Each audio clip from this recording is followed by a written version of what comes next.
Assalamualaikum warahmatullahi wabarakatuh. Video kali ini kita akan membahas tentang Indodana. Nah, jadi buat teman-teman yang sedang gagal bayar atau telat bayar di Indodana, tidak perlu khawatir lagi. Jadi saya pengen tujuan dari video ini membuat teman-teman yang sekarang bermasalah dengan Indodana, tidak bisa bayar hutang atau tagihan hutang pinjol di Indodana, tetap tenang, dan harapan saya setelah menonton video ini, teman-teman sudah mengerti apa yang harus dilakukan dan juga tidak berpikiran yang aneh-aneh serta ketakutan sendiri. Oke, ini ada cerita dari Kak Edo Cikal 3689. Pinjol Indodana sudah galbe 6 bulan baru datang tanpa konfirmasi.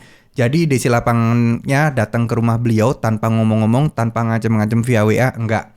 Tapi langsung datang. Nah, DC-nya itu, ini tulisannya FC ya. FC ini maksudnya adalah field collector atau DC lapangan.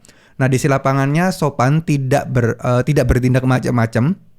Saya lebih enak menjelaskan kendala dan FC tersebut memaklumi. Salut buat FC Indodana. Nah, ini adalah respon yang baik dari nasabah yang pernah galbe di Indodana dan pernah didatengin juga. Beliau galbenya 6 bulan tapi kebetulan ketemu dengan DC yang ramah dan juga yang sopan.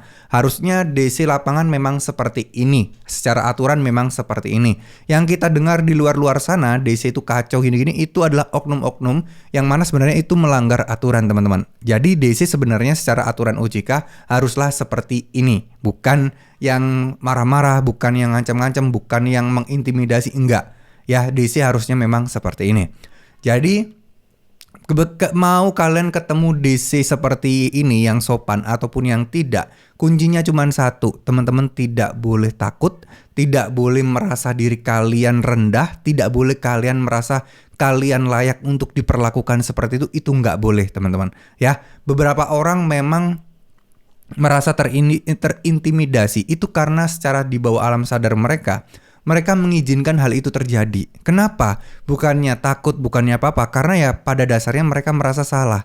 Ya kan saya yang utang, ya kan saya yang pinjam uangnya. Ya mungkin karena ini mereka melakukan ini terhadap saya. Nah, jangan seperti itu mikirnya.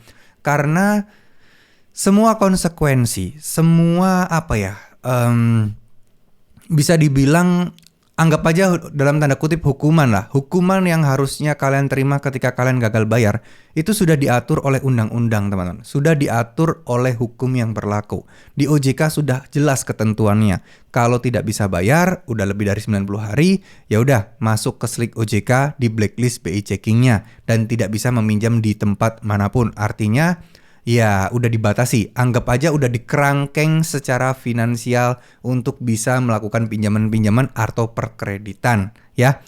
Itu adalah hukumannya karena ini kasusnya perdata. Nggak ada istilahnya harus sita menyita, harus disita barangnya, rumahnya disita, nggak ada seperti itu. Karena memang kalau sampai terjadi seperti itu harus disengketakan dulu ya. Harus disengketakan, harus masuk pengadilan, nanti akan ada penilaian aset. Jadi di luar sana nggak mungkin sih ada DC yang berhak ya udah saya akan sita datang barangmu ke rumah, nggak mungkin. Karena harus ada penilaian nilai aset tersebut untuk disetarakan apakah ini sudah cukup untuk membayar hutangnya atau tidak. Dan itu yang memproses pengadilan, bukan antara kalian dan pinjolnya. Ya mungkin ada kalau kesepakatan, tapi ya kalau bisa jangan sepakat ya.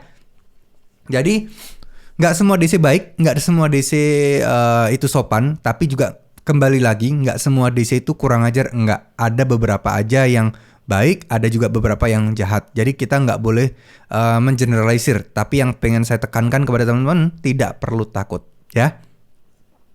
Dimanapun kalian berada, tidak usah takut soal DC lapangan bakal datang ke rumah. Kalian dilindungi oleh hukum. Kalian berhak dan kalian punya hak-hak tertentu. Meskipun kalian punya kewajiban membayar utang, tapi hak perlindungan buat kalian itu ada, teman-teman ya. Jadi di sini jangan sampai merasa kalian terpuruk sendiri, jangan sampai kalian merasa bersalah sendiri. Enggak, itu enggak seperti itu ya. Hukumannya cuma slik OJK kok. Jadi enggak usah takut. Mungkin buat teman-teman yang baru mulai pasti akan kesulitan ya. Pasti akan kesulitan untuk menenangkan hati, untuk lebih tidak gelisah lagi. Saya sarankan buat teman-teman lebih perbanyak ibadahnya. Apapun agama kalian, ketika kalian mendekatkan diri kepada Tuhan Yang Maha Kuasa, insya Allah ketenangan hati kalian akan jauh lebih terjamin. Ya, kalian lebih positive thinking, kalian tidak takut lagi terhadap apapun yang terjadi karena kalian yakin pertolongan Tuhan pasti akan ada. Ya, intinya pertolongan sama Tuhan. Gak ada satupun manusia di dunia ini yang bisa menolong kalian dari utang pinjol ini. Yang otomatisin lunas, ngapus data, gak ada teman-teman ya. Kalau kalian tidak membayarnya. Atau mungkin sudah bertahun-tahun auto lunas itu mungkin terjadi. Tapi kalau pengen instan, pengen cepet, itu agak sulit untuk kejadian. Ya, tetap semangat. Intinya serahkan semuanya sama Allah SWT. Jangan merasa sedih, jangan merasa gundah. Fokus pada keluarga, fokus pada pekerjaan. Itu adalah yang menjadi lebih tanggung jawab kalian lebih tinggi lagi. Ya, terima kasih. Wassalamualaikum warahmatullahi wabarakatuh.